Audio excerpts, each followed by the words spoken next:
Magandang araw mga kaibigan. Bigyan natin ng reaction, opinion itong post ni Attorney Trexie Angeles. Title, From Attorney Harry Roque. So, isinare lang niya ang post ni Attorney Harry Roque. Panibagong kaso na isinampa ng administrasyong ito laban kay Attorney Roque at ang kanyang pamilya.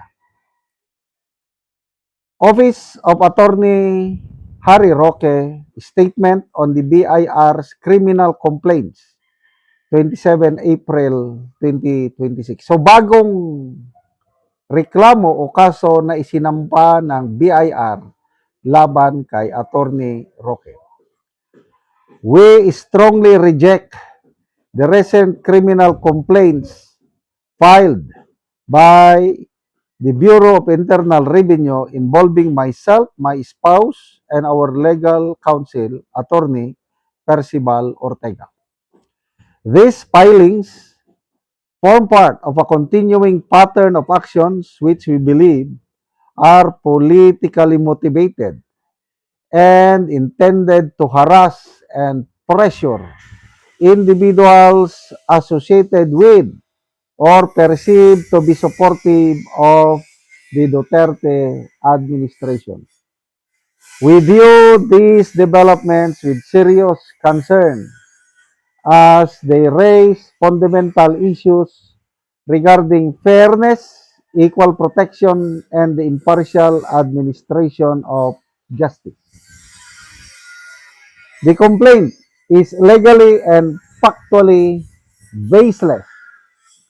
There has been no issuance of shares whatsoever pursuant to any alleged increase in authorized capital stock. Absent actual issuance or subscriptions of shares, there is no taxable event that could give rise to liability under Philippine tax law. The allegations are therefore premised on a misunderstanding of basic corporate and tax principles. Any suggestion of tax liability at this stage is unfounded and premature.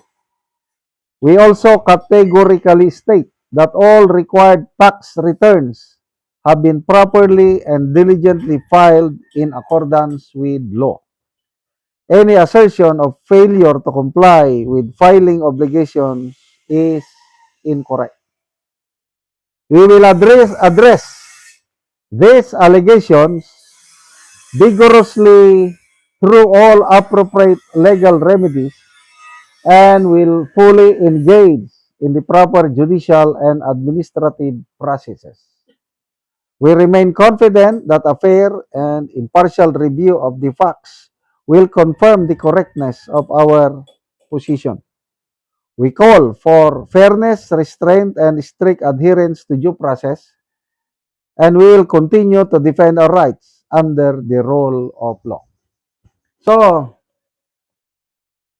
naniniwala si Atty. Roque na political persecution na naman ito.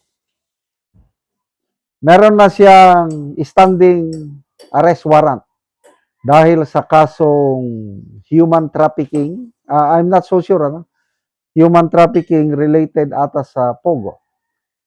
Kaya nga, nag-apply na lang siya ng asylum sa Netherlands.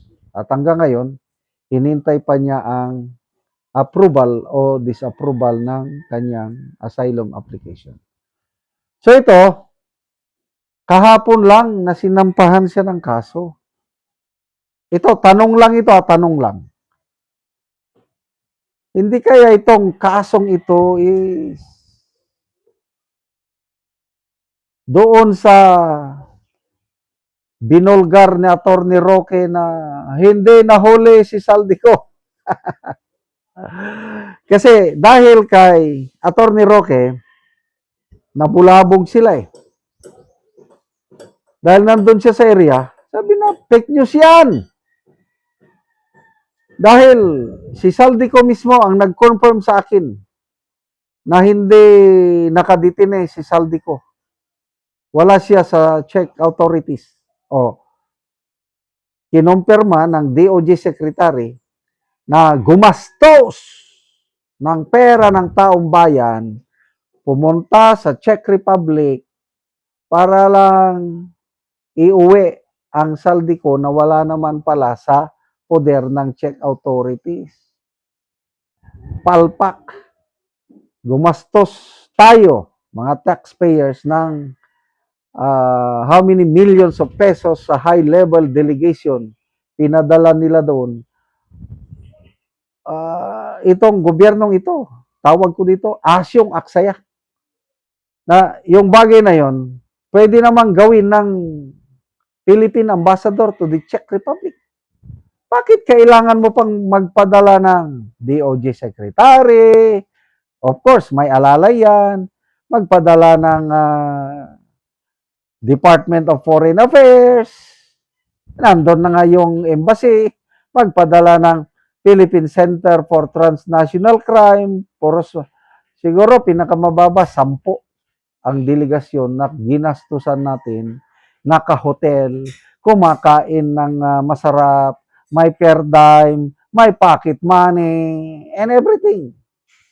Yung pala, wala na doon si saldi ko. So, nabulabog silang lahat dahil sa mga post ni Atty. Roque na lantaran niyang sinabihan ng Pangulo, fake news kayo! Mr. President, tagakalat kayo ng fake news. Pagkatapos nun, wala na. Kaso na naman.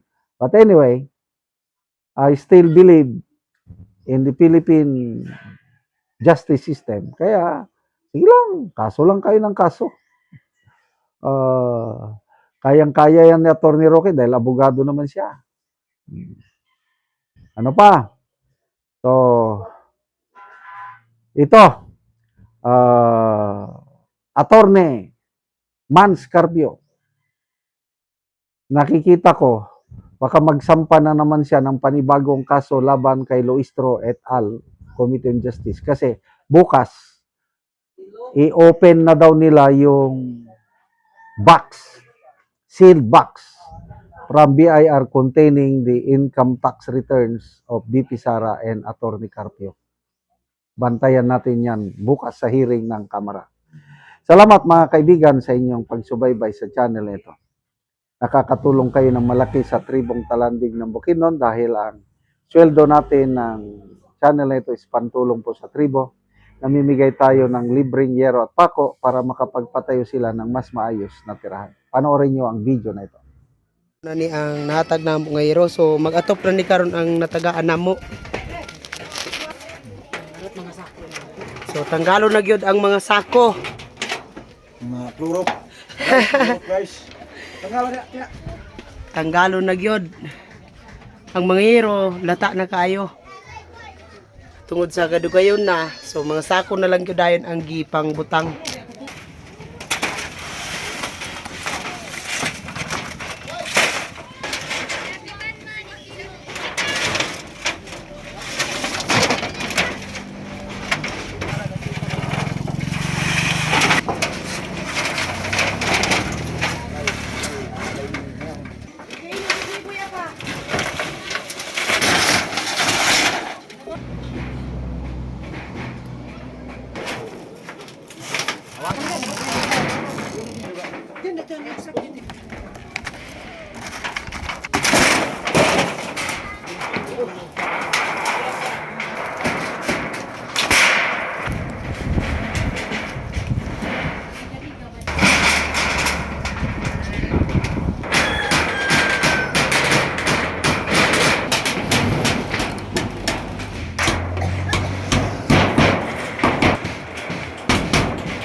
Og karon human na gyud og pag-atop, so maayo na gyud tan-awon, di nasama ganina nga mga sako ug mga yero nga daot. So karon maayo na gyud. Sa Ginoo nga, ang salamat sa nagtabang nga. Tagaan gyud mig mga top, di namin maulanan, so especially salamat kayo sa Ginoo nga. Sa sugo sa Ginoo nga tao nga mutabang sa mga, so mura na daghang salamat. So salamat kaayo.